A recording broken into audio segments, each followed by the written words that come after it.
নমস্কাৰ বন্ধুসকল, মোৰ আজি অন্য এটা ভিডিঅ'লৈ আপোনালোকক স্বাগতম জনালোঁ। আজি কি হ'ল মানে মই টাউনলৈ ফল মূল নি থাকিবলৈ আহোঁতে মই মানে বৰ্তা এজনে ৰাস্তা পাৰ হ'ব পৰা নাছিলে। মই পটককৈ ৰাস্তা পাৰ কৰি বৰ্তাক গাড়ীত উঠাই ল'লোঁ বাৰু। উঠাই লৈ পেলাই বৰ্তাক চাহ অকণ খুৱাই বুৱাই তাক মই দেখুৱাবলৈ যত্ন কৰিলোঁ। বৰ্তাক দেখুৱাই দিয়া। এয়া বৰ্তা কামলৈ আছে। বৰ্তা, আপোনাৰ ঘৰ ক'ত বৰ্তা? বিহগুৰিত ন? আপুনি ক'লৈ আহিছিলে?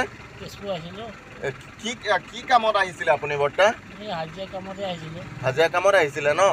ঠিক আছে, আপোনাৰ লগত কথা পাতিম। আপুনি চাহ অকণো খাই ল'বচোন বাৰু। ব'লক পাতিমগৈ, ব'লক। তাকে দেখুৱালোঁ, ব'লক। এতিয়া মানে বৰ্তাক লৈ পেলাই আহি পেলাই আমি মানে হোটেল এখনৰ মুখত ৰখিলোঁ। বৰ্তাক চাহ অকণ খুৱাই লওঁ আৰু বৰ্তাৰ বিষয়ে কিছু কথা আপোনালোকক জনাম। আৰু মানে কি হ'ল, ত্ৰিবেণী হলত বৰ্তা কি গাড়ীত আহিছিলে আপুনি? টেম্পুত আহিছিলে ন? বৰ্তাক টেম্পুত ভাড়া কেইটকা লয় বিহগুৰিৰ পৰা ত্ৰিবেণীলৈকে? 30 টকা লয় ন? আপুনি এতিয়া 30 টকা খৰচ কৰি আহিবলগীয়া হৈছে ন? এতিয়া কাম নাপালেতো আপোনাৰ 30 টকাটো এনেই গ'ল। আকৌ ঘূৰি যাওঁতেও 30 টকা লাগিব ন? 60 টকা যাব, হয়নে নহয়? ত্ৰিবেণী হলত যেতিয়া বৰ্তা নামিছিলে, নামি পেলাই মানে গাড়ীৰ পৰা নামোতে বৰ্তাৰ খেলি মেলি লাগিছিলেতো, সেইকাৰণে ময়ো মানে ত্ৰিবেণী পুলিচ পইণ্টতেতো ৰখিলোতো, সেইকাৰণে বৰ্তাক উঠাওঁতে অকণ টাইম লাগিছে। পুলিচেও হুইচেল মাৰিছে বাৰু। ফাইনেই কাটিলে নে কি হ'ল জানো, তেওঁ বাৰু বৰ্তাক উঠাই আনিলোঁ। তাকে এতিয়া মই হোটেলত সোমাই চাহ একাপো খাম আৰু খাই পেলাই আপোনালোকক বৰ্তাৰ বিষয়ে জনাবলৈ বিচাৰিম। চাই যাওকচোন। বৰ্তা আহক, বৰ্তা আহক। বৰ্তাই চাহ অকণ খাই যাব। কথা পাতিম আহকচোন। ঠাণ্ডা লাগে বুলি জেকেটটো লৈ আহিছে, হয়নে নহয়?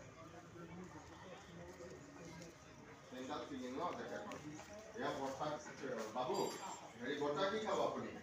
বৰ্তা বহুত এয়া বৰ্তাক আমি দেখুৱাবলৈ চাম মানে কি ত্ৰিবেণী হলৰ ওচৰত বৰ্তা মানে কি কৰে বৰ্তা আপুনি? মানে যি কাম কৰে মানে টাউনলৈ ওলাই আহি আপুনি হাজিৰা চাজিৰা কাম কৰি যায়হি ন? আপোনাৰ এনেই ঘৰত খেতি পথাৰ নাই জানো বৰ্তা? আছে ন? আপোনাৰ এতিয়া বয়স কিমান হৈছে বাৰু? 65 হৈছে ন? আপুনি এনেই কিবা পেঞ্চন চেঞ্চন পায়নে বাৰু? পেঞ্চন পায় ন? ঠিক আছে। তেওঁ মানে এনেকৈ ওলাই আহিবলগীয়া হ'ল যে কামৰ কাৰণে বৰ্তা আপোনাৰ 65 বছৰ বয়সত ঘৰ নচলে ন? আপোনাৰ এতিয়া নামটো কি আছিলে?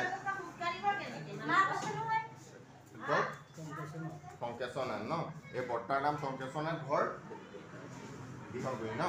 তাকে বৰ্তাক দেখিলোঁ। বৰ্তা মানে কামৰ কাৰণে ওলাই আহেতো, সেইকাৰণে মানে বৰ্তা এতিয়া আপোনাৰ কি জেকেটটো কি হৈছে বুলি ক'লে?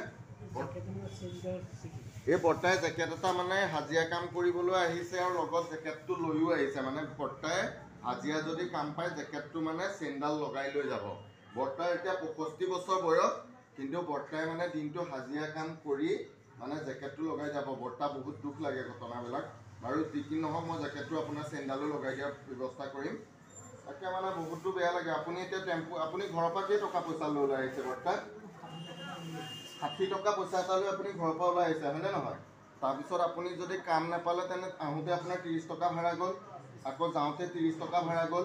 আপুনি কাম নাপালে মানে খালী মুখৰে লঘোণে আকৌ ঘৰলৈ ঘূৰি যাব লাগিব, হয়নে নহয়? এয়া তাকে মই দেখুৱাবলৈ যত্ন কৰিলোঁ। বৰ্তা মানে 60 টকা এটা পইচা লৈ ঘৰৰ পৰা ওলাইছে। যদি 30 টকা ভাড়া দিয়ে আৰু 30 টকা যায়, বৰ্তাই মানে খালী মুখৰে ঘৰলৈ কাম নাপালে ঘূৰি যাব লাগিব। তাকে বৰ্তাক দেখুৱালোঁ। বৰ্তা ঠিক আছে বাৰু, লাগি যাওক। মই আপোনাৰ চেইনডাল লগাই দিবলৈ যত্ন কৰিম। আপোনাৰ বাৰু মই কেতিয়াবা যদি সময় হয় আপোনাৰ মই বিহগুৰি ঘৰত গৈ আপোনাৰ মই কি বস্তু কমি আছে মই তাকে চাই পেলাই দিবলৈ আপোনাৰ যত্ন কৰিম। মই বহুত কিবা ডাঙৰ কাৰবাৰ নকৰোঁ, মোৰ সৰু বেপাৰ আছে।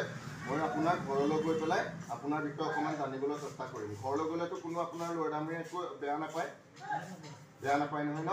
তেনে গৈ পেলাই আপোনাৰ ঠাণ্ডা কাপোৰ চাপোৰ আছে, লোৱা কম্বল চম্বল আছে ভালকৈ আছে ন? মই যাম বাৰু আপোনাৰ তাত গৈ পেলাই আপোনাক মই দেখুৱাবলৈ যত্ন কৰিম। আপত্তি কোনো নাই নহয় আপোনাৰ? একো নাই ন? ঠিক আছে, হ'ব। মই গৈ আপোনাৰ কি বস্তু নাই বাৰু চাই আহিম। পাৰি সমৰ্থ চাই মই কিবা এটা আপোনাক দিবলৈ চেষ্টা কৰিম। এতিয়া আপুনি চাহ তাহ ভালকৈ খাই লওক। খাই লৈ পেলাই যাওঁতে আপুনি চেইনডাল লগাই যাব। মই সেই চেইনডাল লগোৱাৰ ব্যৱস্থা কৰি দিম।